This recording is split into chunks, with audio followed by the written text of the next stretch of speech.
Welcome to the Part A's channel. Today, we explain Prophets Isaiah chapter 22 in a clear and simple way, step by step. We're going to dive right into the plain, literal meaning of this text. It's an absolutely gripping piece of writing. Seriously, it captures a literal life-or-death crisis for the ancient city of Jerusalem. By looking closely at the original Hebrew words and just, understanding the exact historical stakes these people faced, we're going to vividly see a city pushed right to the brink of destruction. And along the way, we'll discover some incredibly timeless truths about leadership, panic, and where we put our ultimate trust. Okay, so let's set the scene. The chapter kicks off with this incredibly heavy title, The Burden of the Valley of Vision, which is a direct reference to Jerusalem.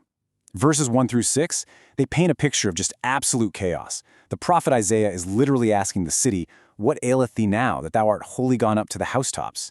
The people are scrambling in pure panic. They're fleeing to their flat roofs just to get a glimpse of the approaching terror. Isaiah describes this city that was once full of shouts and joy, now just filled with the dead. But here's the crazy part. They aren't dying by the sword in open battle. They're dying of starvation and the sheer panic of the siege itself. And it gets worse. Verse 3 tells us that the rulers and leaders, they've completely fled the scene. They were bound, captured by the archers without even drawing a bow to fight back. The prophet is acting almost like a camera here, panning across this frantic activity of a people desperately trying to save themselves. He's weeping bitterly for the spoiling of his people in verses 4 and 5, describing the crashing of walls and the desperate crying out to the mountains. Meanwhile, foreign nations like Elam and Kir are actively preparing their quivers and shields. It's intense. So here's our roadmap for this explainer. We're going to look at the context of the chapter, how they prepared for the siege, explain some of the difficult terms, explore the key of David, draw out some practical life lessons, and wrap it all up with a chapter recap. Let's get into it. Section 1. Context of the chapter. A city under threat. Section 2. Preparing for the siege, covering verses 7 through 11. All right, so the people of Judah are in an absolute panic, as foreign armies are literally gathering at their very gates. There is zero time for long-term planning here. It is all about immediate, urgent survival. The protective covering of Judah has been laid bare, as verse 8 tells us. Their vulnerabilities are completely exposed. Then the prophet says, "Choicest valleys were full of chariots, and the horsemen set themselves in array at the gate." I mean, just picture that for a second. What did this massive machinery of war sound and look like to an ancient Judean farmer? The best, most fertile land surrounding the city, those choicest valleys, are now just choked with the deafening roar of wooden and iron wheels. You've got the stamping of thousands of war horses, the glint of enemy armor blinding you in the sun. And these horsemen aren't just casually strolling up. They have set themselves in array. They are highly organized, locked in rigid formation, and ready to strike right at the city's entrance. The psychological weight of this impending siege is just immense. So, in response to this terrifying, deafening threat, human nature kicks in hard. The people spring into action, and honestly, this brilliantly illustrates the real anatomy of a panic. They took 4 specific, totally frantic steps to prepare their physical defenses. Number 1, they looked to their armor in the house of the forest. Number 2, they realized their water supply was super vulnerable, so they gathered the waters of the lower pool. 3, they spotted weaknesses in the city walls and actually broke down houses to fortify them. And 4, they made a secure basin for the water. Let's really break down what each of these desperate measures actually meant for the people living through this nightmare. Section 3. Explaining difficult terms. Physical defenses. The text gives us some really specific language about ancient city infrastructure here. Translating these actions into our modern context really helps us grasp the sheer scale of this emergency. So first, when the text says they looked to the armor in the house of the forest, it basically just means they were desperately inspecting their armory to see what weapons they actually had left. This house of the forest was the royal arsenal. It was famously built by King Solomon using timber from the cedars of Lebanon. You can just imagine the citizens rushing to this central spot, throwing open those heavy wooden doors and hurriedly handing out whatever shields, swords, and armor they could find to literally anyone who could hold them. It's a total all-hands-on-deck moment. They also completely scrambled to secure their infrastructure. The text says they saw the breaches of the city of David, that they were many. So what do? They numbered the houses of Jerusalem, took inventory, and then did something pretty unthinkable. They broke down the houses to fortify the wall. Imagine your own government tearing down your family home just to use the stones to patch a hole in the city wall. That's how desperate it was. Finally, they built a secure basin between 2 walls for the water, just so the enemy couldn't starve them out. But here is where we really need to pause and look at verses 12 through 21.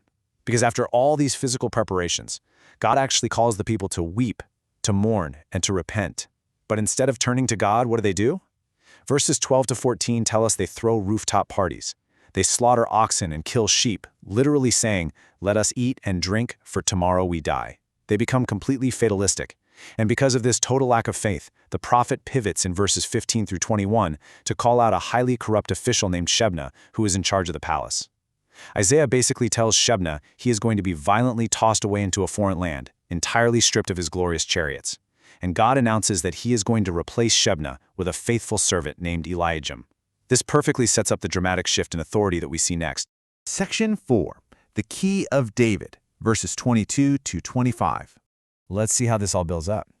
You see, physical walls and water basins, they aren't enough to save a city if the leadership is corrupt or crumbling, just like it was under Shebna. So the prophet suddenly zeroes right in on the authority structure of the royal house. He introduces us to Eliakim, who is being granted an incredible, almost terrifying amount of power to manage this crisis. The text reads, "And the key of the house of David will I lay upon his shoulder, and he shall open, and none shall shut, and he shall shut, and none shall open."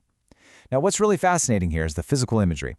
In the ancient world, a master key for a palace wasn't some tiny piece of metal you kept in your pocket. No way. It was large, it was heavy, probably made of solid wood and bronze, and it was often literally worn over the shoulder as a highly visible badge of ultimate authority.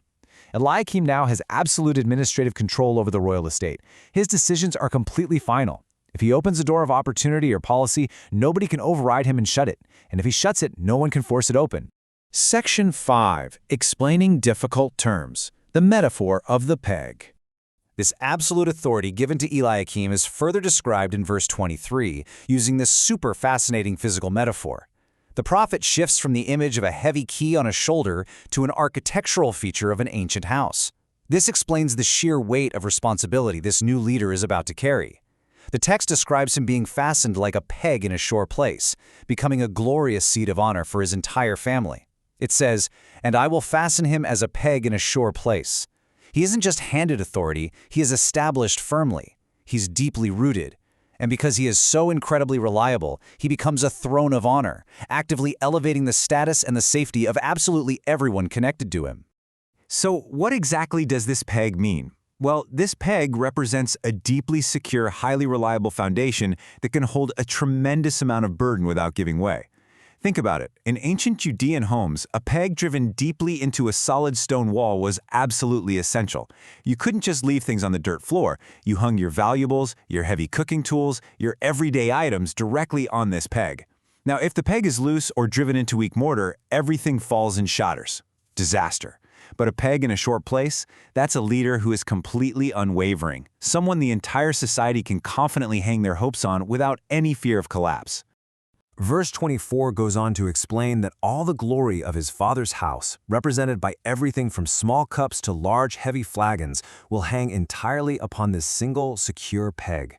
The text specifically lists the offspring and the issue, which basically means all the relatives, both the highly important ones and the seemingly insignificant ones. It says he holds all vessels of small quantity from the vessels of cups, even to all the vessels of flagons. This brilliantly illustrates the true scope of his leadership. He doesn't just manage the big, heavy, state-level issues, the massive flagons. He also supports the small, everyday needs of the people, the tiny cups.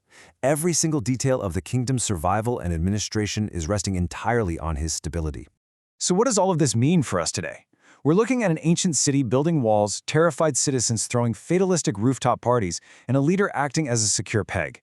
But how do these historical events apply to our personal lives right now? Why are we even studying this ancient text today?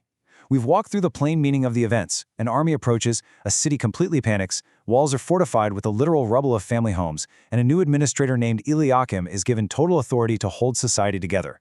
But listen, there is a profound takeaway here for anyone facing overwhelming circumstances in their own life. Section 6. Practical Life Lessons, Balancing Action and Trust.